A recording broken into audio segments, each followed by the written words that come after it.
విశ్రాంతి రాదు, భూలోకములు కూడా విశ్రాంతిగా ఉండరు. వాళ్ళు ఎప్పుడు ఏదో ఒకటి పోగొట్టుకున్నట్టుగా, ఏదో లేనట్టుగా, ఏదో ఆలోచన, ఏదో చింత, ఏదో ప్రయాసం చేస్తూ ఉంటారు యేసు ప్రభుని వదిలేసి. ప్రభుని నమ్మని ప్రజలారా, దేవుడు మిమ్మల్ని పిలుస్తూ ఉన్నాడు, నా యొద్దకు రండి, నేను మీకు విశ్రాంతి కలగజేస్తాను. కొందరికి కోట్లు ఉంటాయి, డబ్బు ఉంటుంది, ధనం ఉంటుంది, కనీసానికి మంచి భోజనం కూడా చేయలేరు. వాళ్ళకి విశ్రాంతి లేదు, నెమ్మది లేదు, ఆరోగ్యం లేదు, ఇంకా ప్రశాంతత లేదు, ముఖ్యంగా విశ్రాంతి లేదు వారి కుటుంబంలో. ఏమిటికి నీ డబ్బు అవసరం లేదు. విశ్రాంతి పొందు ముందు, ప్రశాంతంగా బ్రతుకు ముందు, ఆరోగ్యంగా ఉండు ముందు, అనవసరమైన చింతలు చేసి రోగాలు తెచ్చుకోకంటా ఉన్నాడు దేవుడు. హల్లెలూయా. నీ బ్రతుకు గింతే అని పెట్టాడు భూమి మీద. నేను ప్రైమ్ మినిస్టర్ అవుతా, చీఫ్ మినిస్టర్ అవుతా, ఎమ్మెల్యే అవుతా, డాక్టర్ అంటే అవుతావా? నిన్ను ఒక పనిముట్టుగా నిలబడి. ఇప్పుడు ఇంట్లో కొన్ని వస్తువులు మాట్లాడుకుంటున్నాయట. ఏం మాట్లాడుకుంటున్నాయట ఇంట్లో? ఈ చెంచాలు, స్పూన్లు, బిందెలు. నేను గ్రేటరా బాబు, నువ్వు కాదు, ముందు నా తిన్నాక నీకు నీళ్ళు అవుతాడు అన్నమాట. ఇంకా అన్నం సర్వ అంటుందట, అసలు వంటే లేకపోతే, నేను వండకపోతే, అసలు నాలో ఇది అన్నము తయారు కాకపోతే వాడు తిని ఎలా బ్రతుకుతాడు యజమానుడు, నేను గొప్ప అని చెప్తా ఉందట. ఈ వస్తువులు కూడా ప్రయాసపడతా ఉన్నాయన్నమాట, ఒక రకంగా చెప్పాలంటే. ఉదాహరణ చెప్తున్నా, మాటలు రావు కానీ. ఇంకా స్పూన్లు అనుకుంటా ఉన్నాయట, స్పూన్లు అనుకుంటున్నాయట, అసలు వంట వండితే బాగుంటుంది, చేతితో వేసుకుంటాడు. అయింది, నేను లేకపోతే అసలు వేసుకోవడం చెప్పిందట. చూసినావా? అలాగా ఒకరికి మించిన ఒకరు అంటా ఉన్నదట. లాస్ట్కు పోయిందటే, ఎక్కువ మాట్లాడితే ఆగండి, అసలు మంట వెలిగించకపోతే అసలు మీరందరూ ఎక్కడ పనిచేస్తారా బాబు అన్నట్టు. దేవుని స్తోత్రం, హల్లెలూయా. కాబట్టి వెలిగించబడకపోతే ఇవన్నీ పనులు జరగవు, అవునా కాదా? దేవుని విషయంలో కూడా ప్రతి మనిషి ప్రాయసంతో ఉన్న వారందరినీ కూడా దేవుడు వెలిగించకపోతే నువ్వు ఆ ప్రాయసంతోనే ఉంటావు, నెమ్మది లేకుంటుంటావు, విశ్రాంతి లేకుంటుంటావు, శాంతి లేకుండా ఉంటావు. దేవుని బిడ్డలారా, దేవుని నమ్మని ప్రజలారా, దేవుడు మీకు గొప్ప ఆహ్వానం ఏంటంటే, మీరు ఏ ప్రయాసంలో ఉన్నారో నేను వెలిగించి నెమ్మది కలుగజేయడానికి, ఆ నిత్య నరకం నుంచి విడిపించి నెమ్మది చేయడానికి, ఈ లోకంలో కూడా ప్రశాంతత, నెమ్మది చేయడానికి నిన్ను పిలుస్తా ఉన్నాడు. అందుకే ప్రయాసపడి భారం మోసుకుంటున్న సమస్త జనులారా, నా యొద్దకు రండి, నేను మీకు విశ్రాంతి కలగజేస్తాను. ఎంత తిన్న విశ్రాంతి ఉండదు, ఎంత పాపం చేసిన విశ్రాంతి ఉండదు, ఎంతమందికి ఎంత త్రాగిన విశ్రాంతి ఉండదు, తృప్తి కలుగుతుందా?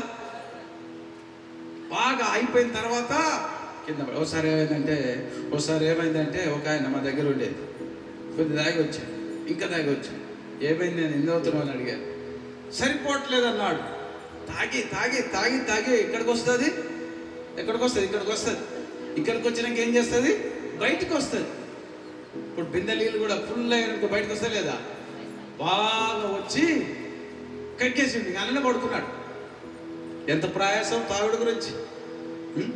ప్రభుని నమ్మిన ప్రతి ఒక్కరు కూడా పాపం విడవాలని ప్రయాసపడాలి. అందుకే దేవుడు శిలువలో ప్రారంభించినాడు. ప్రపంచ మానవుల యొక్క పాపము నుంచి విడిపించడానికి, ఈ పాప భారం తొలగించడానికి, నువ్వు పడుతున్న పాపపు ప్రయాసాల నుంచి దేవుడు విడిపించడానికే నేను పిలుస్తావు. నా యొద్దకు రా, నేను విశ్రాంతిని ఇస్తానంటావు. హల్లెలూయా. కొన్ని రోగాలు వచ్చినప్పుడు కొందరు డాక్టర్ తగ్గించలేరు. తగ్గిస్తారా? ఆర్ఎంపీ, ఎంబీబీఎస్, ఎండి, జనరల్ ఫిజిషియన్, తర్వాత ఇంకెవరు ఉన్నారో స్పెషలిస్టులు ఉంటారు కదా, స్పెషల్కి వెళ్ళిపోవాలి. గుండె స్పెషలిస్టు, నరాల స్పెషలిస్టు, కిడ్నీ స్పెషలిస్టు, ఇంకా రకరకాల స్పెషలిస్టుల దగ్గరికి మనము వెళ్ళాలి. ఇప్పుడు కిడ్నీ డాక్టర్ కాడికి పోయినాం అనుకో, గుండె నొప్పి ఉంటే ఆ స్పెషలిస్ట్ అంటాడు, నువ్వు పలానా ఆయన దగ్గరికి వెళ్ళాలి అంటాడు. అవునా కాదా? ఇప్పుడు పాపం పోవాలంటే ఏ డాక్టర్ కాడికైనా పోతే తీసేస్తాడా? అయ్యా నాకు భారం ఉందయ్యా, పాప భారము, నేను మారలేకపోతా ఉన్నాను, కుటుంబంలో నెమ్మదిగా ఉండలేకపోతున్నాను, నా వల్ల గొడవలంతా జరుగుతున్నవి, నా వల్ల సమస్యలు వస్తున్నాయి, చిందరవందరగా ఉంది నా జీవితం, సరిచేయంటే జీవన మందులు ఉన్నాయా? ఏం లేవు. అరే పిచ్చి పట్టిన అదరా నీకు అంటాడు. అరే నేను గుండెకి ఇస్తా, కిడ్నీకి ఇస్తా, జ్వరానికి ఇస్తా, కానీ ఈ పాపం పోవాలంటే నేను మందులు ఇవ్వలేను అనే డాక్టర్లు ఉన్నారు. ఎవరు కూడా ఈ ప్రపంచంలో ఈ డాక్టర్ పాపాన్ని తీసివేయలేడు. అందుకే ఈ పాప భారం మోసుకుంటున్న సమస్త జనులారా, నా యొద్దకు రండి, నేను మీకు విశ్రాంతిని కలగజేస్తానంటా ఉన్నాడు. పాపములో ఉన్న ప్రతి మనిషికి విశ్రాంతి ఉండదు. పాప పనులు చేస్తున్న ప్రతి మనిషికి నెమ్మది కలగదు. భోజనం సరిగా చేయలేవు, అందరితో సరిగా మాట్లాడలేవు, అందరితో కలిసి తిరగలేవు. ఓపిక నీకుండదు, నెమ్మది నీకుండదు, నీ గుండెలో శాంతి లేదు. ఎప్పుడు కూడా ఏదో పరిగెట్టాలి అనుకుంటావు, కానీ ఏది చేయలేవు. గుర్తుపెట్టుకో, అవన్నీ జరిగించాలంటే ప్రభు ఒక్కడే నీకు చేయగలడు. దేవుని స్తోత్రం. ఇంకెవ్వరు చేయలేరన్నమాట. ఎందుకంటే సృష్టికర్త ఆయన కాబట్టి, సృష్టించింది మానవులు ఆయన కాబట్టి నీకు అవకాశం ఇస్తా ఉన్నాడు, ఇప్పటికైనా మారు అని. అందుకే ఏ ప్రయాసంలో, ఏ పాప ప్రయాసంలో ఉన్నావో, విశ్రాంతి లేకుంటున్నావో, నెమ్మది లేకుంటున్నావో, ఆరోగ్యం లేకుంటున్నావో, దేవుడిని పిలుస్తా ఉన్నాడు, వచ్చి రక్షణ పొందమంటా ఉన్నాడు. అందుకే ప్రేమైన దేవుని బిడ్డలారా, నువ్వు విశ్రాంతి లేకపోతే ప్రభు చెంతకరా, పాప భారములుంటే ప్రభు చెంతకరా, సమస్యలుంటే ప్రభు చెంతకరా, నీకు నెమ్మది కలగజేసేది ఆయనే. ఎందుకంటే ఒక బైక్ని, ఒక కారుని ఎవడైనా సృష్టిస్తే రిపేర్ వస్తే ఎవరు చేయాలి? ఈ రిపేర్ వచ్చేవాడు మెకానిక్ చేయాలి. మనల్ని సృష్టించిన సృష్టికర్త దగ్గరికి వస్తే మన మైండ్ సరి చేస్తాడు, మన మెంటాలిటీని చక్కగా చేస్తాడు, మన పాపిష్టి జీవితాన్ని దేంట్లో ప్రయాసపడుతున్న ఆ ప్రయాసం నుంచి విడిపించి నీకు విశ్రాంతిని కలగజేస్తానంటా ఉన్నాడు. దేవునికి స్తోత్రం. హల్లెలూయా. గలతీయులకు రాసిన పత్రిక 5వ అధ్యాయము 1వ వచనం. గలతీయులకు రాసిన పత్రిక 5వ అధ్యాయము 1వ వచనం చదువు.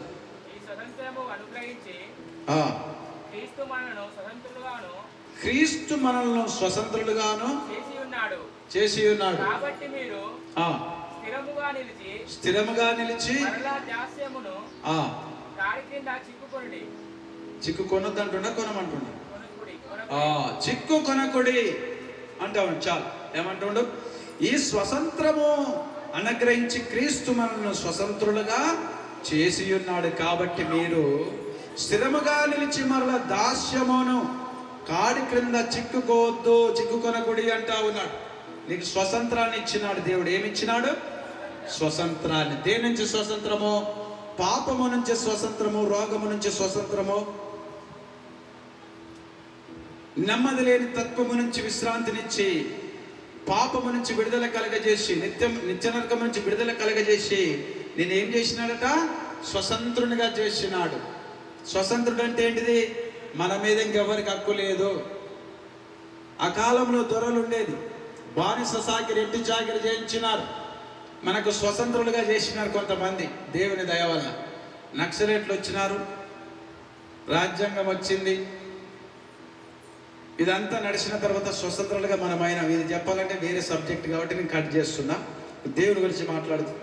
అట్లా స్వతంత్రులుగా అయినా ఈ పాప ప్రయాసంలో ఉన్న మనిషి ఎలా స్వతంత్రుడయ్యాడంటే, యేసు ప్రభు ప్రపంచ మానవులందరినీ ప్రేమించి భూలోకానికి దిగి వచ్చి మానవ జాతి పాపముల కోసం కలవరసుల్లో మరణించి యజ్ఞమైతానని చెప్పి ఆయన శిలువలో మరణించినాడు. ఎందుకంటే ఎడ్ల రక్తము, మేకల రక్తము మానవుని పాపము తీసివేయట అసాధ్యము, అది పాపము తీసివేయదు. మరి ఎవరు తీసివేస్తారంటే దేవాది దేవుడి లోకానికి దిగి వస్తే తీసివేయగలుగుతాడు. ఈ దేవుడి లోకానికి దిగి వచ్చి మానవ జాతి అందరి కోసం ప్రాణం పెట్టి రక్తాన్ని కార్చి ఈ మాట చెప్తా ఉన్నాడు. ఏమని? ఈ స్వతంత్రము అనుగ్రహించింది ఎవరంటే క్రీస్తు. యేసుక్రీస్తు మనల్ని స్వతంత్రులుగా చేసినాడు. హల్లెలూయా. పాపాల నుంచి విడిపించేది ఎవరి తరం, ఎవరి వలన ఏవి చేసినా ఎవడు విడిపడు పాపాలు. యేసు ప్రభు దగ్గరకు వస్తున్న పాపాలు విడిపించబడతాయి, కానీ ఎవరు విడిపించలేడు, ఎవడు రక్షించలేడు. ఆ శక్తి ఆయనలోనే ఉంది. ఎందుకంటే నేను, నువ్వు అందరం కూడా పాపములో నుంచి వచ్చిన వారమే. ప్రపంచ మానవులందరూ కూడా పాపులయ్యే ఉన్నారు. కాబట్టి మనల్ని స్వతంత్రులుగా చేసినాడు. కలవరసులో రక్తం కార్చి మనల్ని స్వతంత్రంగా చేసినాడు. ఆయన రక్షణ ఇచ్చి మనల్ని స్వతంత్రులుగా చేసినాడు. ఇక పాపం మన మీద ప్రభుత్వము చేయదు. హల్లెలూయా. ఇప్పుడు కొన్ని ప్రభుత్వాలు ఈ రాష్ట్రాన్ని, దేశాన్ని పరిపాలన చేస్తూ ఉన్నవి. ఒక ప్రభుత్వము కొన్ని ఆప్షన్స్, కొన్ని ఏంటి అవి ప్రభుత్వం పెట్టేటి ఏంటి? ఆ పన్నులు పెట్టి స్కీమ్స్ ఆ స్కీమ్స్ పెట్టి వారు పాలన చేస్తూ ఉంటారు. ఇంకొక ప్రభుత్వం వచ్చిందనుకో, ఆ ప్రభుత్వం కూడా కొన్ని పెట్టి వాళ్ళు పాలన చేస్తూ ఉంటారు. అవునా కాదా? చేస్తారు. అయితే మానవుని మీద ఎవ్వరు తీసివేయలేని ఒక ప్రభుత్వం ఉంది. ఆ ప్రభుత్వమే పాప ప్రభుత్వము. హల్లెలూయా. ఆ పాప ప్రభుత్వము ఇప్పుడు ఈ ప్రభుత్వమైనా, ఇంకా మళ్ళీ వచ్చే ప్రభుత్వమైనా, మళ్ళీ వచ్చే ప్రభుత్వమైనా ఏ మానవుని ఈ ప్రభుత్వాలు క్షమించలేవు, తీసివేయలేవు, సమాధానం ఇవ్వలేవు, నెమ్మదినివ్వలేవు, విశ్రాంతిని ఇవ్వలేవు. ఎవరిస్తారంటే ప్రభువైన యేసుక్రీస్తు ప్రభుత్వము. ఆ ప్రభుత్వమే పరలోక రాజ్య ప్రభుత్వము. హల్లెలూయా. అగో ఈ ప్రభుత్వము, దేవుని ప్రభుత్వము మనిషి మీద ఉన్న పాపము ఏలుబడిని కొట్టివేసి తన సంఖ్యలను తెంపివేసింది. ఎప్పుడంటే ప్రభువైన యేసుక్రీస్తు లోకానికి వచ్చి మానవ జాతి పాపముల కోసం సిలువలో మరణించి ఆయన కూడా ఒక ఆహ్వానం పంపినాడు, ఆహ్వానిస్తా ఉన్నాడు. ఏమనంటే, ప్రయాసపడి భారం మోసుకుంటున్న పాపములో ఉన్న మనుషులారా, నిత్య నరకానికి వెళ్తున్న మనుషులారా, శాంతి లేని మనుషులారా, నెమ్మది లేని మనుషులారా, ఇదిగో జీవాన్ని మీకు ఇస్తా ఉన్నాను, నా యొద్దకు రండి అని ఆఫరిస్తా ఉన్నాడు ఆయన. హల్లెలూయా. నమ్మి రక్షణ పొందినవైతే, నమ్మి రక్షణ పొందితే నువ్వు ధన్యుడవు, ధన్యురాలు అవుతావు. నమ్మకుంటే ప్రయాసంతోనే పాపంలో మరణిస్తావు, నిత్య నరకానికి ఇడిచికెళ్తాయి నీ పాపములే. ఇంకా ఎవరు ఇడిచికెళ్ళరు, యేసుప్రభు ఇంకొకరు అయ్యారు కానీ నీ పాపం నిత్య నరకానికి తీసుకెళ్తాయి. ఇప్పుడు నమ్మిన వారు ధన్యులు. ఎందుకంటే ఒకవేళ నీ దగ్గర డబ్బు లేకపోవచ్చు, ధనము లేకపోవచ్చు, ఇల్లు పెంకటిల్లు కావచ్చు, రేకులు ఇల్లు కావచ్చు, నీ మీద పాపానికి అధికారం లేకుండా దేవుడు చేసినాడు. హల్లెలూయా. ఇలా నీకు బిల్డింగ్లు ఉండొచ్చు, ధనం ఉండొచ్చు, 20 తులాల బంగారం ఉండొచ్చు, కోట్ల రూపాయలు ఉండొచ్చు, రోజు బిర్యానీ తింటున్నావేమో, కానీ నిన్న ఒక ప్రభుత్వం పరిపాలన చేస్తుంది, పాపపు ప్రభుత్వము. ఆ పాపపు ప్రభుత్వం పరిపాలన చేస్తే ఆ పాపాలు నిన్ను పట్టుకెళ్ళి నిత్య నరకములోనే వేస్తాయి. అందుకనే ఇప్పుడు మనం ఎట్లా ఉన్నామంట, ప్రభు నమ్మిన బిడ్డలందరూ స్వతంత్రులుగా ఉన్నారు. ఏ పాపానికి అధికారం, ఏ దయ్యానికి అధికారం మన మీదకి వచ్చేంత సీన్ వాటికి లేదో. ఏమ్రా తమాషాలు చేస్తున్నవాడు, నా కుమారుడు నా కుమార్తె అంటాడు యేసయ్య. వస్తాయా? మూల మీద నిమ్మకాయలు, కొబ్బరికాయలు, కొంకనక్కలు, నల్లకోడి, తెల్లకోడి, పచ్చకోడి పెడతారు. దాటుతురా, భయపడుతురా? కొందరు భయంగానే ఉంది అనుకుంటా. బైక్ మీద పోతుంటే చూస్తారు, ఏ బైక్ అటు పోనీ, మూల మీద అంటే వెనక కూర్చున్నారు. అడదా మరి 700 స్వతంత్రం రాలేదు అనుకుంటున్నావా? మన భారతదేశానికి స్వతంత్రం వచ్చిందని చెప్తారు. అవునా కదా? ఆ స్వతంత్రం గురించి వేరేసారి చెప్తారు. ఇప్పుడు దేవుని స్వతంత్రం గురించి చెప్పుకుందాం. స్వతంత్రం వస్తే భయపడొద్దు. అవునా కదా? స్వతంత్రం వచ్చినాక ఇంకా బానిసలుగా ఉండకూడదు కదా. పాపముల నుంచి, దురాత్మల నుంచి, సాతాను సమూహం నుంచి, దయ్యపు సమూహం నుంచి, మంత్రక సమూహం నుంచి ఏమిచ్చాడు? నీకు విడుదల కలగజేసి స్వతంత్రాన్ని దేవుడు నీకు అనుగ్రహించినాడు. వాళ్ళ చేతులు నువ్వు పడకుండా అనుదినము తన దూతని కావలించి రక్షిస్తున్నాడు. దీన్ని బట్టి దేవుని ఆరాధించు. హల్లెలూయా. అందరు మేలుకతో ఉన్నారు కదా? Very good. హల్లెలూయా. బాప్తిసాన్ రెడీ అమ్మ? నువ్వు బాప్తిసాన్ ఉన్నావా లేవా? తీసుకుంటున్నావా? డ్రెస్ తెచ్చుకున్నావా? రైట్. మరి నేను ధైర్యంగా ఉండాలని, మరి నేను వాక్యం ముగించుకోవాలి, ఎంతవరకు చెప్పాలి, ఎంతవరకు చెప్పొద్దని సిద్ధమే కదా? రైట్. దేవుని స్తోత్రం. అయితే స్వతంత్రులుగా చేస్తాడు. ఎప్పుడో నువ్వు బాప్తిసం పొందినప్పుడు స్వతంత్రాలువే. యేసుక్రీస్తు రక్తములో నువ్వు పాపము కడుక్కున్నప్పుడు, నేను పాపిని ప్రభువా అని మోకరించి ఆయన దగ్గరకు వచ్చి అడిగితే దేవుని ఆత్మ నీ మీద కుమరించి ఆయన నేను స్వతంత్రంగా చేస్తాడు. నన్ను ఎవ్వడు మార్చడు అన్నాడు మా నాన్న. నీ భార్య కూడా ఉన్నదిరా, వస్తా అన్నాడు ఒకసారి నన్ను. ఎందుకో తెలుసా? అంటే నేను పిచ్చి పాపాలు వ్యభిచారం చేసి తిరగలే. సినిమాలకి వెళ్ళాలని ఎవడు చెప్పినేనో, ఎన్ని సినిమాలని చూస్తా, ఎవరైనా చూస్తా. 20 కిలోల ఇసుక కిక్ బ్యాక్ కొడితే కింద కొడితే పైన వెళ్ళేది. ఈ బలవంతా తయారు చేసుకున్నా, ఎవ్వనికి భయపడదని. దేవుని స్తోత్రం. నన్ను ఏం పరిపాలించేస్తుంది? యేసయ్యనా పాపమా? ఇదంతా పాపము, లోక సంబంధమైన ఆలోచన. చైనాకి వెళ్ళిపోదాం అనుకున్నా. మాంగ్స్ అంటారు అక్కడ. మాంగ్స్ ఇంకా పెళ్లి లేదు, ఏం లేదు, ఫుల్ మాస్టర్గా తయారు కావాలి. హూ అంటే ఇల్లు మీదకి వెళ్ళిపోవాలి. కూడా గాల్లో లేసేంత తయారు చేస్తారు. మాంగ్స్ అయిదాం అనుకున్నా. ఇట్లా కత్తి పెట్టిన దిగదన్నమాట మాంగ్స్కు. అది అయిదామనుకున్నా, ఎలా వెళ్ళాలి చైనా కానీ ఆలోచన చేసిన. అంత చిన్నతనంలో అన్ని ఆలోచన వచ్చినాయి. 18-19 ఏళ్ళ అప్పుడే బాగా నేర్చుకున్నా. అప్పుడే అన్ని ఆలోచనలు కొట్టిన నాలో. సార్ చెప్పకుండా కూడా వెళ్ళిపోయినా హైదరాబాద్కి. వీడి ఎవడు మార్చలేడు, ఎవడు చెప్తున్నాడు అని నన్ను చూసిన అందరూ భయపడేది. మామూలుగా వినడు కాబట్టి భయం పుడుతుంది ఎవరికైనా. గట్టిగా మాట్లాడామంటే ఎదుటోడు భయపడతాడు, అవునా కాదా? అలాంటి నన్ను ఆ పరిపాలన చేస్తున్న పాపము నుంచి దేవుడు ఇలా విడిపించినాడు. దేవునికి స్తోత్రం.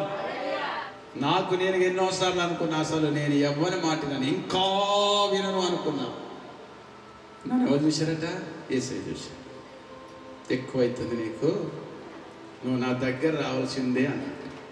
నేను మామూలుగా వచ్చేటోని కాదు, ఎవడు చెప్పినా విని ప్రభుత్వం వెంట నమ్మటం లేదు. RSS BJPలోకి వెళ్దాం అనుకున్నా. దుబాయ్లో ఉన్నప్పుడు ఒక ఆయన పరిచయం అయి చెప్పినాడు, మన దేశానికి వస్తున్న మతోన్మాదులు అన్నారు క్రైస్తవులని, వాళ్ళని కొట్టి తరమల తమ్ముడు ఓకే 20 మంది అయినా సరే ఒక్కొక్కరిని దంచేసి పెడతాను చెప్పిన. ఎవరినే? ప్రభుని నమ్మిన వాళ్ళని. మామూలుగా వస్తాడు ఇట్లాంటి వాడు? యేసు నిజమైన దేవుడు అంటే వస్తాడా? అసలు నేనే రాను. నేను పాలడు ఎదురైన సమస్యను చూసినప్పుడు నేను అనుకున్నాను, వీళ్ళు కూడా రారు కదా. అప్పుడు నా ఆరోగ్యం అంతా ఖరాబ్ అయిపోయింది. అందరు నన్ను చూసి నవ్వుతున్నారు. కొందరు ఎప్పుడు చేస్తాడు అనుకుంటున్నారు, కొందరేమో వీనికి అప్పించిన తిరిగి ఏడు చచ్చిపోతాడు కదా అన్నారు. యేసు గురించి ఇక్కడ నన్ను ఎందుకు నిలబెట్టాడంటే, ఇక్కడనే మొదలైంది నాకు రోగము. ఈ గ్రామంలోనే స్టార్ట్ అయింది. దేవుడు తీసుకొచ్చి ఈ గ్రామంలో మరలా నిలబెట్టినాడు. హల్లెలూయా. అలాంటి పరిస్థితుల్లో, పాప పరిస్థితుల్లో, మనశ్శాంతి లేకుండా తిరుగుతున్న రోజుల్లో, ఇక చనిపోతాడు ఇంచుమించు అనుకున్నప్పుడు దేవుడు నన్ను పిలిచాడు. ఏమని తెలుసా? నా ప్రియ కుమారుడు నా దగ్గరికి రా, నేను బాగు చేస్తానని ఆహ్వానం పంపితే నేనేమన్నానో తెలుసా? క్రొత్త నిబంధన చదివి ఒక పేజీ చదివించి ఏందని కింద పడేశాను. బైబుల్ చించినోని కానీ, పారేసినోని కానీ, తొక్కినోని కానీ ఎవరిని విడిచిపెట్టాడు ప్రభు. తీర్పు దినమున నిలబెడతాడు. ఈ లోకంలో ప్రభు కాలు పట్టుకునేలాగా చేస్తాడు. నీ కుటుంబం చంద్రవంతుల్లోనే ఉంటుంది. ఏదైనా నువ్వు పరీక్షించుకో. ప్రభు జోలికి వచ్చే ముందు ఒక ఆలోచన చేసుకొని వస్తే మంచిది, నెమ్మది పొందుతావు. హల్లెలూయా. ఆ బైబిల్ పడేసి ఎవరు చదువుతాడు? అంత మెంటలు ఎక్కుతుంది బైబిల్ చదివితే. ఏ పుస్తకమైనా చదవగలుగుతాము కానీ బైబిల్ చదవలేము. పాప జీవితంలో జీవిస్తున్న ప్రతి మనిషి బైబిల్ చదువు. నీ బ్రతుకు మార్చేది బైబిలే, ఇంకెవడు మార్చలేడు. హల్లెలూయా. అప్పుడు చదివిన ఒక పేజీ పడేసిన, మళ్ళీ కలిసినాడు సువార్త చెప్పిన. ఏమి తమ్ముడు గుండు కొట్టించుకున్నావు ఎందుకు అన్నాడు. దయ్యాల మంత్రాలు పోవాలని కొట్టించుకున్నానన్నా. పిచ్చివాడా, నీకంటే ఎక్కువ శ్రమలో ఉండి మేము ప్రభులోనికి వచ్చినాం. వీళ్ళు చెప్పింది ముదిరాజ్ స్వార్థ చెప్పింది నాకు. తక్కువ జాతి మాదిగా మాల దేవుడు అనే పిచ్చివారులారా వినండి చెప్తున్నా. ముదిరా చెప్పినాడు ఏమని? ప్రభే రక్షకుడు, ఆయనే దేవుడు, ఆయన పరలోకం ఇస్తాడు, నీ పాపాల నుంచి విడిపిస్తాడు అన్నాడు. నేను పెద్ద గిట్ల పెట్టుకొని పోయినా, బొట్టు పెట్టుకొని పోయి, ఏంది ఇంత పెద్దగా పెట్టావు బొట్టు అన్నాడు. నాకు యమ కోపం వస్తా ఉంది. బొట్టు గురించి మాట్లాడతావురా నువ్వు అని లోపల అనుకుంటా ఉన్నా. బయటకనంటే నన్ను నిలబడతాడు. మరి లోపల ఎంతమంది తిట్టుకుంటారు? ఒకరిని బట్టి ఒకరిని తిట్టుకుంటా లేదా? తిట్టుకుంటా. అప్పుడు నేను మరణ పంచులో ఉన్నా. సినిమా పోయింది, కాళ్ళు వసలో చేతులు పడిపోయినాయి, మెడలు తిరగట్లేదు, మోకాళ్ళు పని చేయట్లేదు, అరిచేతులు పని చేయట్లేదు, తింటే వెంటనే బయటికి పోవడం, కడుపులో రకరకాల జబ్బులు. మరి హాస్పిటల్ పోయి టెస్ట్ చేస్తే ఏమి రాదు. ఏమైతుంది అసలు మనిషికి? పాపము పరిపాలన చేస్తా ఉంది ఒక మనిషిలో. ఏం చేస్తా ఉందట? పాపము పరిపాలన చేస్తుంది. ప్రభు చూస్తా ఉన్నాడు ప్రతి మనిషిని. అందుకే ప్రభుని నమ్మినలు కానీ నమ్మని వాడు కానీ ఒక మాట వాడుతూ ఉంటారు, వీని పాపం పండిందిరా అందుకే ఇట్లయిందిరా అంటారు. అవునా కాదా? పాపము లేని ఆ మాట నీకు ఎందుకు వస్తుంది? ఎవడు చెప్పండి పాపం గురించి ఎందుకు మాట్లాడుతున్నావు ఈనాడు అంటే, పాపం ఉందని నీకు కూడా తెలుసు, నరకం ఉందని నీకు తెలుసు, స్వర్గం ఉందని నీకు తెలుసు. కానీ తెలవంది ఒకటి, యేసుక్రీస్తు నిజమైన దేవుడు నీకు తెలియకపోతే ఇప్పుడే తెలుసుకొని ప్రభు దగ్గరికి రా. నేను ప్రభు పిలుస్తా ఉన్నాడు. హల్లెలూయా. ఆ పరిస్థితిలో, ఆ పాప జీవితంలో ఉన్న నన్ను దేవుడు ఏం చేశాడంటే, ఇక ఎవ్వరు మార్చర్రా నిన్ను, అసలు నీకు పిల్లని కూడా ఎవరు ఇయ్యర్రా, ఒకవేళ ఇచ్చిన ఒకటే గుర్తుకు చంపేస్తావురా అన్నాడు. నా ముందు 100 మంది నిలబడ్డా భయము నాలో కనబడకపోయేది. ఎప్పుడు ఎవరేం చేస్తాం నాకు అదిలో తిక్క వేషాలు వేస్తే, మంచిగా మాట్లాడితే ఏం కాదు. అట్లాంటి జీవితం నాది. అప్పుడు ఏమన్నా అన్నారనుకో, వీని సంగతి చెప్తాను మనసులో పెట్టుకునేది ఎప్పుడైనా. కానీ నేను న్యాయం అనే ఉండేది నా మనసులో అప్పుడు కూడా, దేవుడు పెట్టినప్పటి నుంచి నాకు అన్యాయం పనులు చేయొద్దు, న్యాయం న్యాయం న్యాయం న్యాయం అనిపించింది. ఎవడు మారవలే, గ్రంథములు చదివినా పుస్తకములు చదివినా నన్ను మారవలే, పాపము నుంచి విడిపించలే. పాపములు ఎక్కువ తీసుకెళ్ళింది నన్ను. ఇంకా సినిమా పిచ్చి ఎక్కువైంది, స్నేహితుల పిచ్చి ఎక్కువైంది. ఎవడెదురు మాట్లాడినా గద్దించి ఖండించేది. ఏ పొరుగురికి వెళ్ళినా నన్ను భయపెట్టేటోడే లేడు. ఎందుకో నా దగ్గర ఒక విద్య ఉంది కదా, 5 సంవత్సరాలు నేర్చుకున్న విద్య. అది చూసి ఒక్కొక్కడు వణికేది. ఒక్కొక్కరు ఒక ఊళ్ళో సర్పంచ్ పిలిచి భయపడ్డాడు. ఏంటి బాలు, అప్పటి పేరు బాలయ్య, ఇప్పుడు పేరు వేరు. ఏంది ఇట్లా చెప్తున్నావట అని భయపడుతూ మాట్లాడినాడు. ఇప్పుడు నాలో అనిపించింది, నా దమ్ము చూసావా అనుకున్నాను లోపల. ఎంత చెత్త ఇదంతా. ఇప్పుడు ప్రభుని నమ్మి అనుకుంటున్నావా, సిగ్గుచేటు. ఇప్పుడు ప్రభుని నమ్మి కనుక ఈ అహంకారం గర్భము నీలో ఉంటే సిగ్గుచేటు. నమ్మక ఇలాంటి కార్యక్రమాలు చేస్తే ఏ ప్రయోజనము లేదో. మారి ప్రభు దగ్గర మోకరించి నేను పాపిని ఒప్పుకో, నీకు ప్రశాంతతనిస్తాడు, నెమ్మదినిస్తాడు, నరకము తప్పిస్తాడు, పాపపు సంఖ్యలను తెంచివేసి నిత్య జీవమనే వస్త్రాన్ని నీకు కప్పుతాడు నా యేసయ్య. హల్లెలూయా. అలాంటి జీవితం నా జీవితం చెప్పాలంటాడు, మళ్ళీ చిత్తమని చెప్తాను. అలాంటి మనిషినైనా నన్ను దేవుడు పిలిచి నాకేమిచ్చాడు? ఇప్పుడు స్వతంత్రాన్ని ఇచ్చాడు. నాకే కాదు, నమ్మిన ప్రతి వ్యక్తికి స్వతంత్రాన్ని దేవుడు అనుగ్రహించినాడు. హల్లెలూయా. అప్పుడు నా మీద ప్రభుత్వాలు ఏం చేసినాయంటే, మంత్రిక ప్రభుత్వం చేసింది, దయ్యము ప్రభుత్వం చేసింది, సినిమా ప్రభుత్వం చేసింది, త్రాగుడు ప్రభుత్వం చేసింది, మోసము ప్రభుత్వం చేసింది, నీచ కార్యాలన్నీ కూడా ప్రభుత్వము చేసినవి. హల్లెలూయా. ఇప్పుడు ఎవరు ప్రభుత్వం చేస్తా ఉన్నారు? ఇప్పుడు యేసుక్రీస్తు రక్తంలో కడుక్కున్న నా మీద ఇక యేసు ఒక్కడే పరిపాలన చేస్తా ఉన్నాడు. కానీ ఇంకెవడు నా మీద పరిపాలన చేయడానికి వీలేదు. వాటికి నేను అంగీకరించట్లేదు. హల్లెలూయా. అందుకే ఏమంటున్నాడు? దేవుడు మిమ్మల్ని స్వతంత్రులుగా క్రీస్తు చేసినాడు, కానీ మీరు స్థిరముగా నిలబడి మరలా దాస్యము క్రిందికి, అంతేనా, దాస్యం అనే కాడి క్రింద మీరు చిక్కుకోవద్దు. ఇప్పుడు ప్రభు పిల్లలని చెప్తా ఉన్నాడు యేసయ్య. యేసయ్య నమ్మిన ప్రియ కుమారుడా, ప్రియ కుమార్తె అని దేవుడు అంటా ఉన్నాడు. ప్రియ సహోదరుడా, సహోదరి, పాపపు దాస్యములో, నరక దాస్యములో ఉన్న నిన్ను దేవుడు తన రక్తాన్ని కార్చి విడిపించి నీ బ్రతుకుని బాగు చేసినాడు. కానీ నువ్వు ఇప్పుడు ఎలా బ్రతుకుతున్నావు? మళ్ళా పాపపు దాస్యమైన కాడి కిందకి వెళ్ళి బ్రతుకుతున్నావా, లేకుంటే ప్రభు అస్తముల కింద నువ్వు బ్రతుకుతున్నావా? ఒకసారి పరిశీలన చేసుకో. ఒకసారి పరిశీలన చేసుకుని, నేను ఎవరు మారలే, ఎవరు నిన్ను మార్చలేరు అనుకున్నారు అందరూ, ఎవడు బాగు చేయలేనాడు అందరూ, చచ్చిపోతాడు అనుకున్నారు అందరూ. కానీ దేవుడు బాగు చేస్తున్నాడు.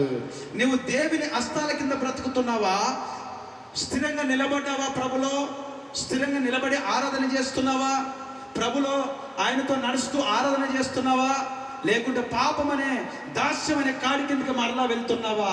సిగ్గుచేటు నువ్వు ప్రభుని నమ్ముకోవడం. హల్లెలూయా. ప్రభుని నమ్మిన ప్రతి వ్యక్తి మళ్ళా దాస్యం కిందకి పోవద్దు. ఇప్పుడు ఒక ఉదాహరణ చెప్తాను మీకు, ముగించుకుందాం. దొరలు పరిపాలన చేసినారు, తర్వాత ప్రజల్ని. ఇప్పుడు మీకేమనిపిస్తా ఉంది? అబ్బా, నక్సలైట్ రాకపోతే దొరలు వెళ్ళకపోదురు అనుకుంటా. నైజాములు వచ్చినారు, నవాబులు పోయినారు అనుకుంటారు, అవునా కాదా? మరలా కూడా ఈ దొరలు లేకపోతే ఈ యొక్క నవాబు పరిపాలన అందరినీ చంపుతూకు వస్తూ ఉంటే మీకు హాయిగా ఉంటుందా, బాధగా ఉంటుందా? వెళ్తారా? ప్రభుత్వం వస్తుందంటే ఓకేనా మీరు అనేది? ఓకే అంటారా వద్దంటారా? ఓకే అంటారా వద్దంటారా?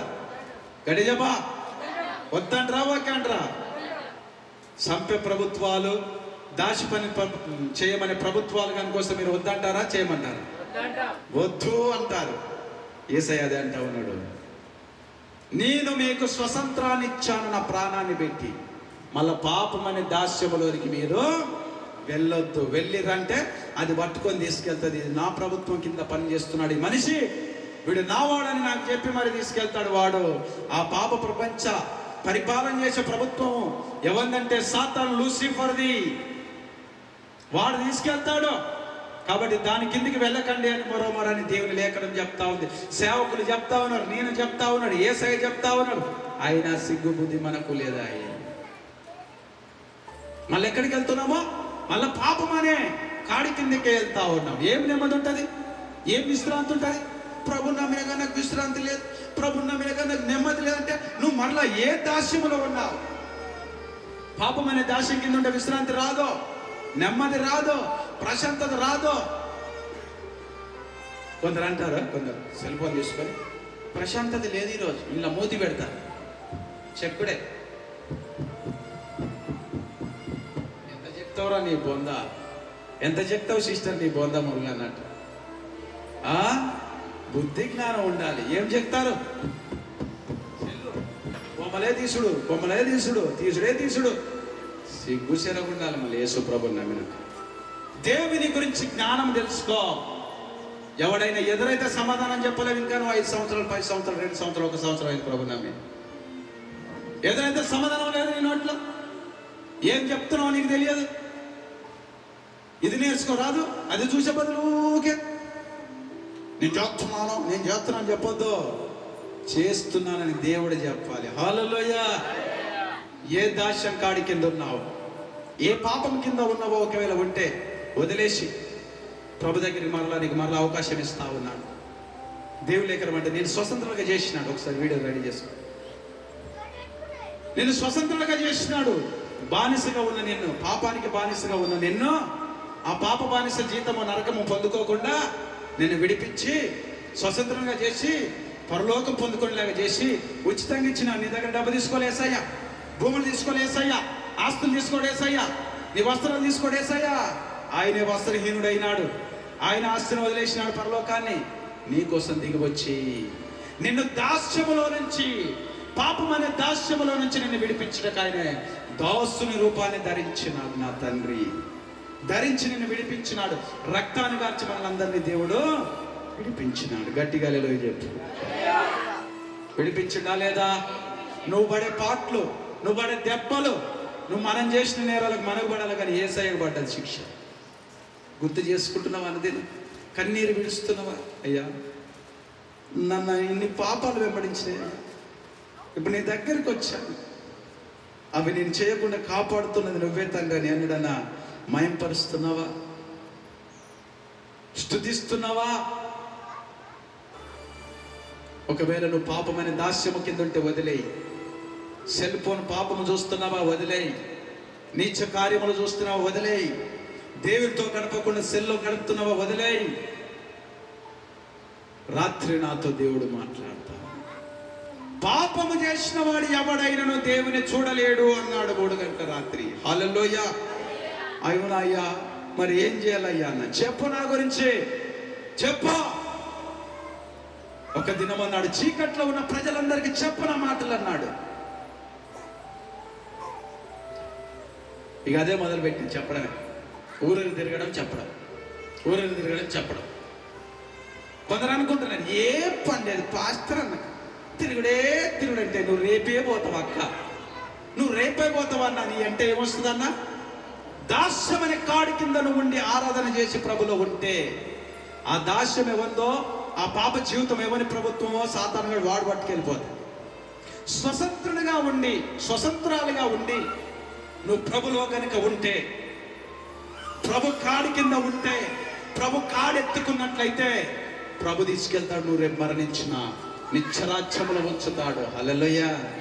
బ్రతుకు మార్చుకో, ఏం లాభం లేదు.